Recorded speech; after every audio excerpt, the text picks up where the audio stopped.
मुंबई के चैम्बूर में पूर्व महापौर और सभी के दिलों के धड़कन स्वर्गीय शरद भाऊ आचार्य जी को भावपूर्ण आदरांजलि सभा में आए लोग। मुंबई के चैम्बूर व अड़ुशक्ति नगर के विधानसभा क्षेत्र में जगह जगह निर्दलीय नेता शरद भाऊ आचार्य को विनम्र आदरांजलि अर्पित किया गया, जिसमें चैम्बूर कैंप में मेडिकल सेवा की शुरुआत किया गया। वहीं वासी नाका में शरद आचार्य जी की प्रतिमा पर पुष्पांजलि अर्पित किया गया। वहीं गुहाड़पड़ा में उप विभाग प्रमुख प्रमोद सिंधे व नगर सेविका निधि सिंधे के नेतृत्व में आदरांजलि अर्पित किया गया। इस सभा में विभाग प्रमुख मंगेश साठामकर व शिवसेना उपनेता सुबोध आचार्य सहित कई मान्यवर उपस्थित रहे।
शरद भाऊ स्मारक समिति के माध्यम से यहाँ पे श्रद्धांजलि का कार्यक्रम का आयोजन किया।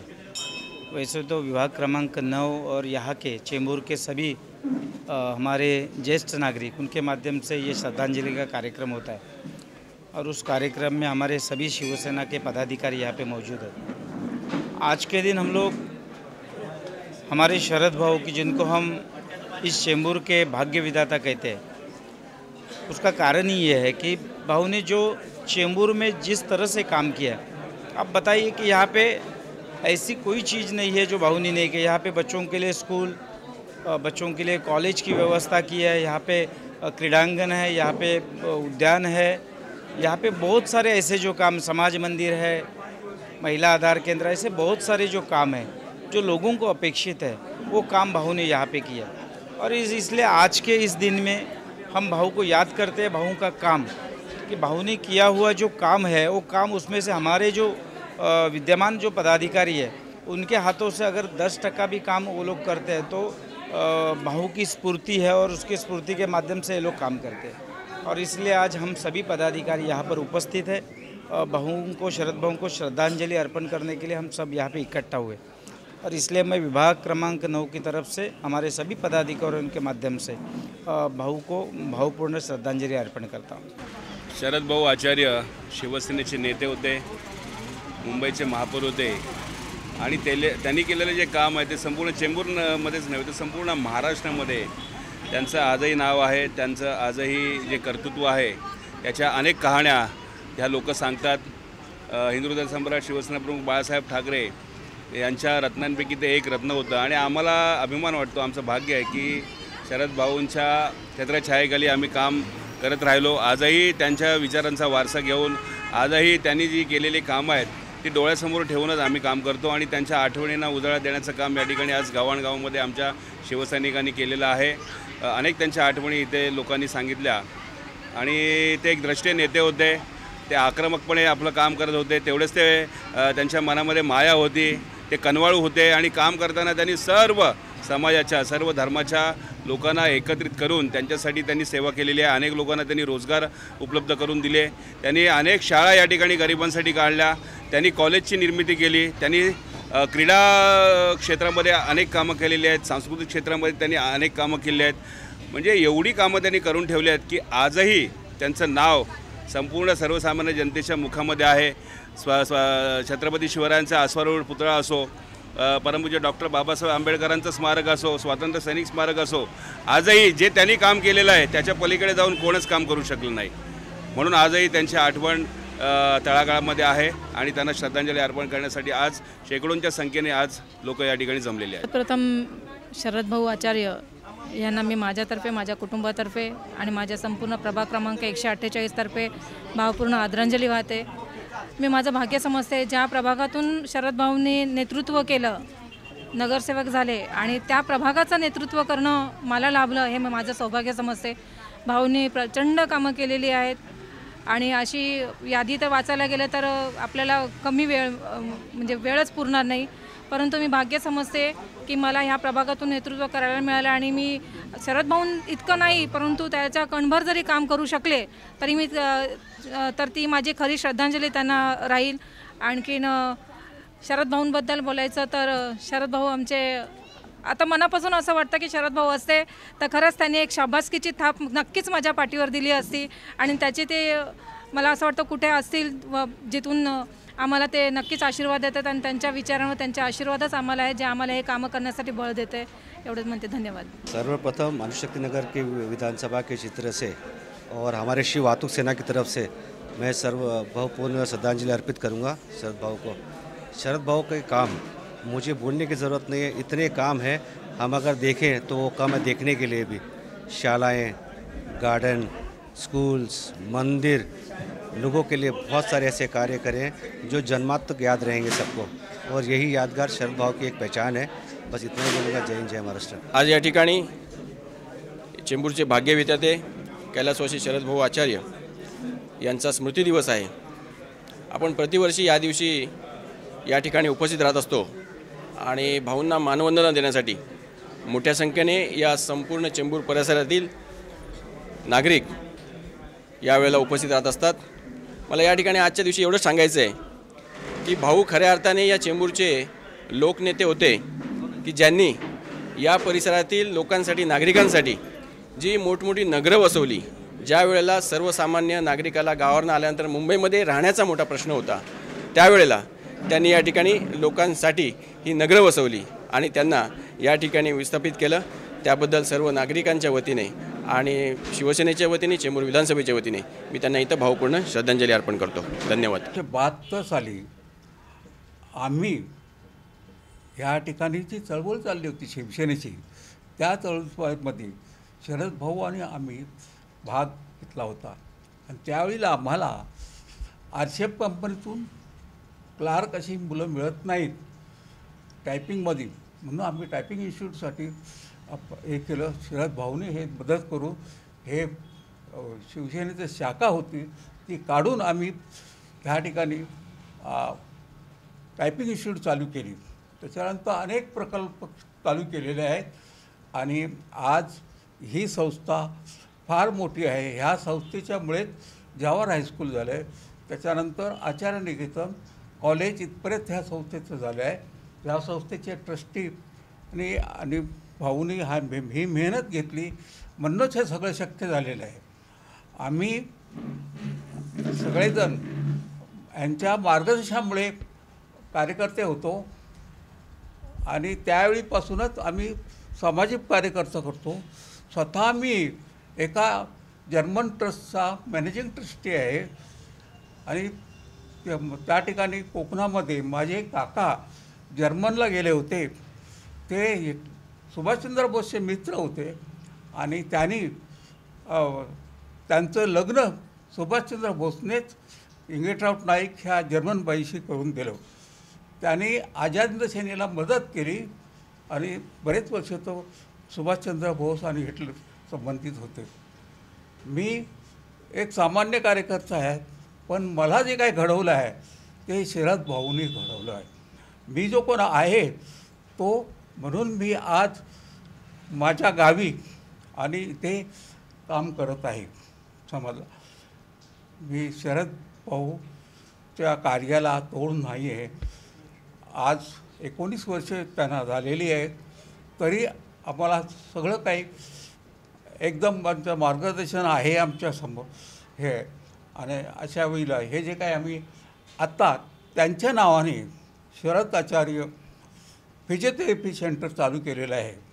ह्या ठिकाणी doctor Sarupte physiotherapy physiotherapist MS orthopaedic surgeon आणि डॉक्टर सुचित्रा शिरवाडकर ह्या इथे हे करतात आणि आता हे 3 महिने झालेले आहेत. ह्या कार्याला चालू झालेलं आहे आणि खरोखर लोकांनी आम्ही कन्सेशन आहेत त्याच्यामध्ये हे काम करतो तर याचा सगळ्यांनी फायदा घ्यावा. आज शरदभाऊ आचार्य यांना जाऊन आज 20 वर्ष पूर्ण झाली। शरदभाऊंनी जे कार्य चालू केलेलं आहे सामाजिक कार्य, त्यांच्या मागे त्यांचा संपूर्ण घराण्याचा, त्यांचे वडील नारायण गजानन आचार्य यांचा वारसा आहे। आणि शरदभाऊंनी जे कार्य सुरू केलेलं आहे या चेंबूर परिसरामध्ये त्यांनी अनेक संस्था स्थापन केल्या। नागा आचार्य मराठी कॉलेज, नारायण गजानन आचार्य विद्यानिकेतन, जवाहर विद्याभवन शाळा, अशा अनेक संस्था। त्याचबरोबर शरदभाऊंनी जे सामाजिक कार्य केलं आहे त्याबरोबर या ठिकाणी संपूर्ण चेंबूर परिसरामध्ये त्यांनी विविध उद्यानं स्थापन केली। स्वातंत्र्य सैनिक उद्यान, नारायण गजानन आचार्य उद्यान आणि संपूर्ण चेंबूरचा जो विकास केला आहे त्या विकासामध्ये शरदभाऊंचं खूप मोठं योगदान आहे। या ठिकाणी आज आपण सुफला ट्रस्टमध्ये ही जी संस्था 1972 साली स्थापन केली, त्यावेळेची काळाची जी गरज होती, अनेक कंपन्यांमध्ये नोकर भरती होत असताना मराठी मुलं खास करून इंग्रजी टायपिंग किंवा शॉर्टहँडमध्ये मिळत नव्हती आणि त्या अनुषंगाने ती गरज भागवण्यासाठी या संस्थेची स्थापना केली आणि या संस्थेच्या माध्यमातून अनेक हजारो विद्यार्थी आज टायपिंगचं क्लास ज्ञान घेऊन, शॉर्टहँडचं क्लास ज्ञान घेऊन आज त्यांनी स्वतःचं करिअर केलेलं आहे। त्यांच्या जीवनामध्ये त्यांनी विकास केलेला आहे। या ठिकाणी आज शरदभाऊंच्या नावाने फिजिओथेरपी सेंटरची आम्ही स्थापना केलेली आहे, जेणेकरून असे अनेक लोक आहेत, खास करून वृद्ध आहेत, गरीब आहेत, ज्यांना ह्या थेरपीसाठी, या उपचारासाठी बाहेर जाऊन जास्त खर्च परवडत नाही, त्यांना अत्यंत अल्प मोबदला घेऊन किंवा अल्प फी घेऊन आम्ही या ठिकाणी ही सुविधा सुरू केलेली आहे। आणि भाऊंचं जे कार्य आहे, भाऊंनी जे कार्य सुरू केलेलं आहे ते कार्य त्यांचे सुपुत्र सुबोध आचार्य यांनी सुरू ठेवलेलं आहे। भाऊंनी ज्या ज्या संस्था स्थापन केल्या त्या संस्थांचं कार्य नागा आचार्य मराठी कॉलेज, आचार्य विद्यानिकेतन, सुफला ट्रस्ट आणि त्याचबरोबर चेंबूरमध्ये विविध संस्थांच्या माध्यमातून शरदभाऊंचं राहिलेलं कार्य त्यांचे सुपुत्र सुबोध आचार्य या ठिकाणी करत आहेत। आम्ही सर्व शिवसैनिक त्यावेळी भाऊंच्याबरोबर जे काम करत होतो ते आजही भाऊंचं हे जे कार्य आहे जे सुरू आहे त्याला आम्ही सर्व जुने शिवसैनिक, जे सिनियर शिवसैनिक आहेत त्या सर्व शिवसैनिकांचा या ठिकाणी पाठिंबा आहे आणि सर्व या ठिकाणी आपलं तन मन धन देऊन कार्य करत आहेत। त्याच्यामध्ये एक छोटासा कार्य आम्ही देखील या ठिकाणी करतो आणि मी देखील भाऊंना आज या ठिकाणी त्यांचा स्मृतिदिन आहे, त्यांना श्रद्धांजली अर्पण करतो। जय हिंद, जय महाराष्ट्र। शरद भाऊ हे लोकनेते होते। शरद भाऊ यांनी ज्या चेंबूरमध्ये जी कामं केली ती आम्ही न विसरण्यासारखी कामं केली त्यांनी। आणि खरं म्हटलं तर आम्ही आमचा समाज, आगरी समाज, कोळी समाज, ह्या समाजाला त्यांनी खऱ्या अर्थाने न्याय दिला, भूमिपुत्रांना खरा न्याय दिला। आम्हा लोकांना नोकरी HPCL, BPCL, टाटा कंपनीमध्ये मिळवून देण्याच्या बाबतीत त्यांनी खूप प्रयत्न केला आणि त्यांच्या माध्यमातून आम्हाला नोकरी मिळाली। आज जो काय आम्ही उभे आहोत त्यांच्यामुळे उभे आहोत आम्ही। शरद भाऊ असते आता तर आणखीन भूमिपुत्रांना न्याय मिळाला असता, आणखी खूप कामं झाली असती। आज निधीताई आमच्या इथे कामं चांगली करत आहेत, नगरसेविका, तशीच कामं पुरी व्हायची। पण आज शरद भाऊ आम्हाला पाहिजे होते। शरद भाऊच आहेत, त्यांना माझ्याकडून भावपूर्ण श्रद्धांजली। आज शरद भाऊंचा हा स्मृतिदिन आम्ही गेली 20 वर्षापासून आम्ही सतत साजरा करतो इकडे, म्हणजे साजरा नाही करत, आम्ही त्यांना श्रद्धांजली वाहण्यासाठी आम्ही इथे नेहमीच एकत्रित जमतो। आज भाऊंची आठवण आणि भाऊंचे उपकार, भाऊंनी जे केलेलं समाजकार्य आहे ते आमचं गव्हाणगाव किंवा आमचं जी पिढी आहे ते आम्ही कधीच विसरू शकत नाही। आम्ही 5 वर्ष काहीतरी साधारणपणे 84-85 पासून 1990 पर्यंत भाऊंच्या सानिध्यात होतो आम्ही। आणि त्यावेळेस आमचं वय तसं हे नव्हतं, पण आम्ही भाऊंच्याबद्दल अभ्यास करत होतो, भाऊंचाच आम्ही अभ्यासत होतो भाऊंना, की भाऊ कसे राहतात, भाऊंचं राजकारण कसं आहे, भाऊंचं कामाची पद्धत कशी आहे, आणि आम्हाला ते भाऊंचं ते सगळं कुतूहल होतं आम्हाला। त्यावेळेस आमचं वय एवढं जास्त काही नव्हतं आणि भाऊंचं प्रेम आमच्या गव्हाणगावासाठी खूप म्हणजे खूपच होतं, गव्हाणगावाबद्दल आणि इतर आजूबाजूची गावंसुद्धा आहेत। आणि भाऊंचा प्रमुख मुद्दा होता ते इकडच्या लोकांना, स्थानिक लोकांना नोकरी लागली पाहिजे आणि त्यामध्ये भाऊ बऱ्यापैकी यशस्वी झाले, कारण भाऊंच्यामध्ये निस्वार्थीपणे काम करण्याचा त्यांचा एक जो मानस होता आणि त्यांची कामाची पद्धत होती, त्यामुळे आज जी आम्ही सगळे कामधंदा व्यवस्थित जे करतो आहोत ती त्यांचीच भाऊंचीच कृपा आहे। अशाच प्रकारे असे अनेक मुलं आहेत की कामं करतात. आणि भाऊंचं दुसरे म्हणजे भाऊंनी आज आजूबाजूला एवढ्या नगरं बसवलेली आहेत की भारतनगर असेल, जिजामाता नगर असेल. मग भाऊंनी कुठे असं स्वतःचा स्वार्थ नाही घेतला की मी एवढी नगर बसवतो तर एवढी तुम्ही 100 घरं बांधली तर एक छोटंसं माझ्यासाठी एवढी जागा ठेवा अशी काहीतरी. ती मला असा भाऊंकडे स्वार्थच नव्हता कुठे. एवढ्या शाळा बांधल्या, गोरगरिबांचा विचार आणि गोरगरिबांचा ध्यास हा भाऊंचा मुख्य कामाचा गाभा होता. आणि म्हणूनच आम्ही आज 20 वर्ष झाली तरी बघा तुमच्या लक्षात येईल एवढ्या चेंबूरमध्ये भाऊंची पुण्यतिथी म्हणजे भाऊंना एक आठवण भाऊंची सतत काढली जाते. आणि आम्ही सुद्धा त्याच मार्गावर भाऊने दाखवलेला आदर्श ठेवून आमचे नगरसेवक आमदार काते साहेब आहेत, खासदार राहुल शेवाळे साहेब आहेत, सगळे त्यांचाच आदर्श घेऊन कामं करत आहेत.